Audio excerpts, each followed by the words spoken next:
আজকে আমরা রাতের বেলা খিচুড়ি রান্না করছি। এই চালটা আমরা যশোর থেকে আনছি। এটা কি বলে হচ্ছে কি আতপ চাল বলে, আমাদের রাজশাহীতে পাওয়া যায় না। চালটা মানে কি বলবো, ভাটেল চাল। খেতে খুবই ভালো, মানে বোঝাতে পারবো না। হ্যাঁ, খুবই দারুণ। আর এর ভিতর আমরা কি দিয়েছি, মূলা দিয়েছি, ফুলকপি দিয়েছি, আর কি দিয়েছি, আলু, আর কি এই মনে হয়। হ্যাঁ, আর এখানে ফুলকপি যেটা, এটা হচ্ছে কি আমাদের জমির কি মামনি খাঁটি। হ্যাঁ, আমাদের বাজারে কিনা না, আমাদের জমির ফুলকপি। আর এখানে আমি যে তেল ব্যবহার করেছি এটা সরিষার তেল, এটাও খাঁটি, এটাও আমার বাসাতেই তৈরি। বাসাতে তৈরি মানে মানে কি বলবো, মানে আমরা নিজেরাই ভাঙাই, এই জন্যই খাঁটি, নিজেকেই তো গেল।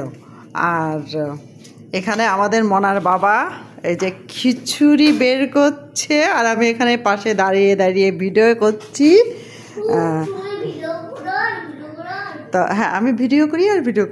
আর এখানে কি বলবো, মানে গ্রামের পরিবেশের মতো যে আমি সাজাই গুজাই ভিডিও করা না। এই যে এটা একটা, এই যে এটা একটা, এই পাশে এই একটা, আর একটা বেরোবে তো 5 জন।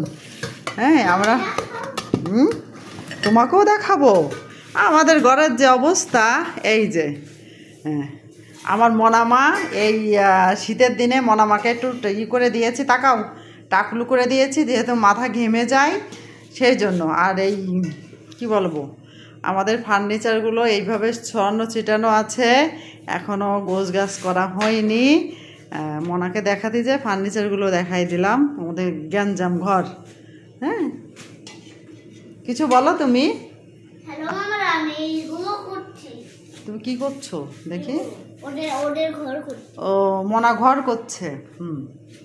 এবার আমরা খিচুড়ির কাছে আবার আসলাম।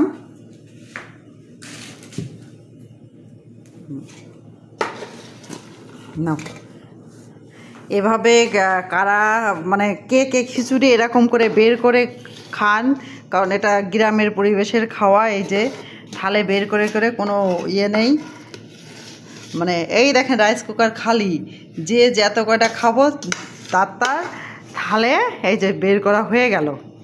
আমরা যতটুকু আজকে রান্না করেছি ততটুকু আজকে শেষ হয়ে যাবে।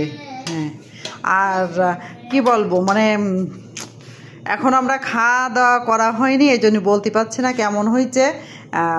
পেঁয়াজ রসুন দিয়ে রান্না, আর এদিকে নামানির আগে একটু ঘি দিয়েছি, গরম মশলা দিয়েছি, এই হচ্ছে কি রান্না আমাদের। আর তার আগে আমি আমার এই ফুলকপি, মূলা এগুলো হালকা সিদ্ধ করে ভেজে নিয়েছিলাম। মানে আমার এই আলো চালটা তাড়াতাড়ি হয়ে যাবে, মানে বেশি সময় লাগে না, মনে হয় 15-20 মিনিটের মতো রান্নাটা হয়ে যাবে। এই জন্য ফুলকপি মূলা এগুলো হতো না ভাতের ভিতর দিলে, এই জন্যে আমি এই কাজটা করছি।